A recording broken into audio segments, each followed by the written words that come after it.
Hello again everyone, welcome to another Transformers review. This is Graham, also known as the Collector 75. Right, before I get on with today's review, which is Generation 1 Reflector, someone asked me if I could do the Generation 2 Cyberjets. I said I would have a look up in one of my boxes, because I do have them up there. I thought they were open, but unfortunately they're not, and I don't know if I can bother to open them. I mean, I might do, I don't know. But I was going to continue with lots of generations. Actually, let me try to turn this light. Does that make me any brighter? Yeah, there we go. Seems to work. Yeah, so yeah, I was going to continue with some more Generation 2 reviews. But I found this guy on my shelf, and I didn't even realise that he was there. I thought he was up in the loft. And then I realised when I saw him that he's been there about 6 months, and I've been meaning to do him for like that long. And well, I just forgot he was there and completely forgot. So here we go. I thought I'd get him out of the way. Not because I want to get him out of the way, but because just so I can put him back up in the loft and then I know where the hell he is, rather than going up there and realising that I think I probably lost him or something. Anyway, right, here we go. This is Generation 1 Reflector. He was a mail-away exclusive, not available in the UK as usual. Us Brits never got any of the decent stuff hardly, which was a shame. And this is one that I really did want. He's in the form of, you know, the old style sort of cameras. Obviously today, well, you know, a bit dated obviously, but still a really good figure. There we go. He's got the lens on the front there. He's got this little flash bulb there, and if you look through the little eyepiece, you can sort of see an image. It is sort of magnified. It says like to 1 times. I don't know exactly what it is. I don't know if it's just a normal image for it or what. But there we go. And if you push the little button on his head here, it does make the clicking sound, which is pretty good. Now then, right, how much time have I got? Oh, I've got loads. Might as well take my time with this.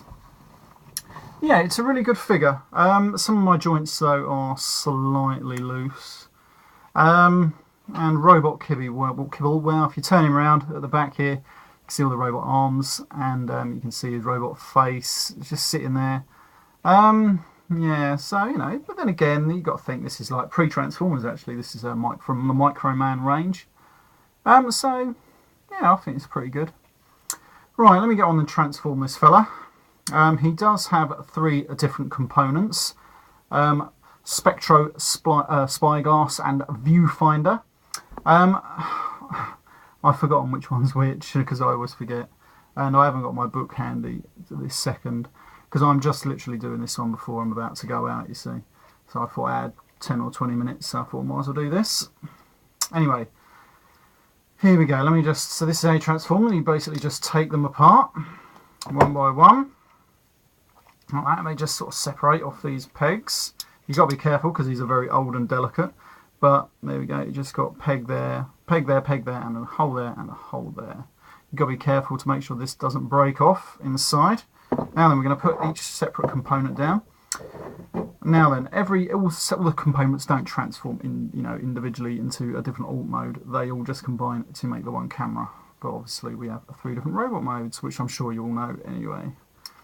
Right, we're going to start with this fella. Could be anyone. Sorry about that.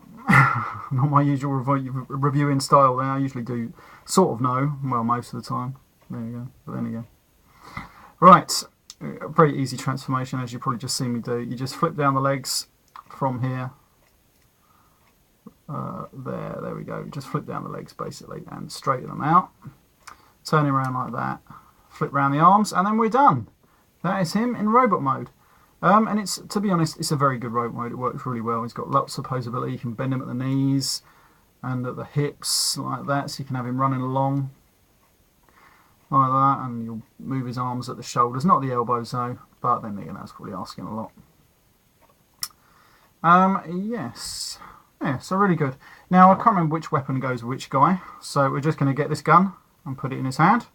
To do all the guns and everything. I don't have the box, unfortunately, but then the American box that this came in was just a plain box as far as I know. I don't even have the instructions, unfortunately, because the guy that got this was a bit of a weirdo and wouldn't tell me the instructions for some reason. I don't know. Anyway, there we go. He put his gun in his hand and hold it very easily. Now then, the next fella forms this part of the guy, and then we're going to take this, whatever you call that, flash bulb off, and put that to one side. We'll come back to that in a minute. Now then, this guy has basically the same transformation as the last guy.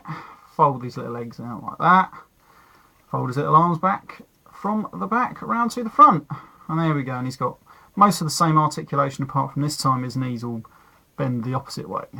Bit of a strange thing, but there we go. And he is basically the same. There we go, just this time just a blue chest instead of a red chest. Now then, he does have weapons, and we're going to use this gun. Don't know if this is the right gun for this fella, but we're going to pop that in there, and he will hold it pretty well. And there he is. And he also has this as a weapon, as you can see the little post in the back there. And he'll quite happily hold that in his hand. Now then, if you get one of the missiles, which I've got all three of these, not on the sprue anymore, but working, you put that in. I haven't got a clue if this is going to fire out, but we'll have a go. No, won't fire out. I don't even know if it was supposed to, because most of the firing mechanisms on these Generation 1 toys were sort of like, I don't know, what's the word I'm looking for, sort of dumbed down, whatever you want to call it, so they didn't work from their earlier Japanese releases because of safety sort of issues around it and everything like that. Now then, come to the last guy. There we go, we're going to take this bit off the front here, which is a bit annoying really, but you know, what can you do? Right, then we just get the legs from around the back here, because they're hiding around there.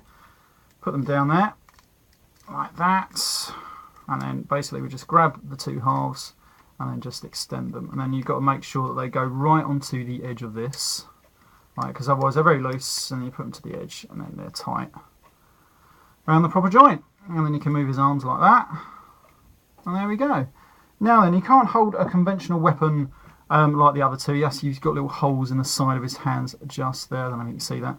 So on one of these guns, it's got the little bit on the side, which makes it a bit obvious that that's probably supposed to be his gun. Oh, you can have it around the other way if you wanted to for one of the other fellas. Yeah, so that's him holding his weapon. Now then, this guy is virtually sort of like probably the most look-alikeable one of the TV show, because he's got this little bit here. But then again, they probably use a bit of everything, because his head is closest to maybe the one that was on the TV show. And I really did like them on the TV show, because I loved it how they all spoke together, all in unison. I thought it was really, really cool. And it was just the weird diversity of these robots is the reason why I love Transformers, especially back when I was a kid, like 10 years old, watching the cartoon, watching Soundwave with that incredible voice, and then you had all these cassettes, and then of course you had, let me just check time, oh yeah, loads of time, yeah, and then you had, you know, all the cassettes, and then you had guys like this, just really strange transformations, just all combining to make one camera, and then, you know, they would separate and they all look alike. And yeah, and they'd all speak together and everything like that. And, you know, never explained or nothing, but you didn't need it. You just use your imagination, and that's what made Transformers brilliant when I was a kid. Anyway, right, so I'm going to wrap up this review there. I was toying whether to do some sort of like Revenge of the Fallen reviews, but to be honest, I don't think I will, because there's a lot of people doing those, and well, I thought I'd try and concentrate my reviews on doing some of the older toys, and you know, some of the ones that a lot of people don't usually see anymore. In fact, someone did comment on my Rotor Force review that instead of like everyone's clamouring to do like Revenge of the Fallen toys, which is fair enough, you know, it's good. But then again, I come out with like my Rotor Force, which is like 16, 17 years old toys, and I thought I'd do them. But then again, that's, you know, just why I like reviewing them. Plus, I've got them all, and you know, all these toys hanging around, so I might as well do something with them, rather than just being stuck up in my loft. Anyway, so this has been Graham, the Collector 75. I hope you like this review. Sorry it's not my usual well done sort of knowing what I'm talking about, as I couldn't remember the names of each one of them. I know there's Spectro, Spyglass and Viewfinder, but I just can't remember which one's which. Yeah, my book is sort of like buried down there, and I can't really get to it at the minute. And I just wanted to do this review quickly.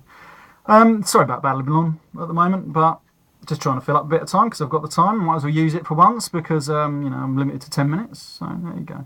Anyway, right, I'm going to end this review there. Actually, I'll spare you all. Oh, there we go. Right, I'll see you all next time.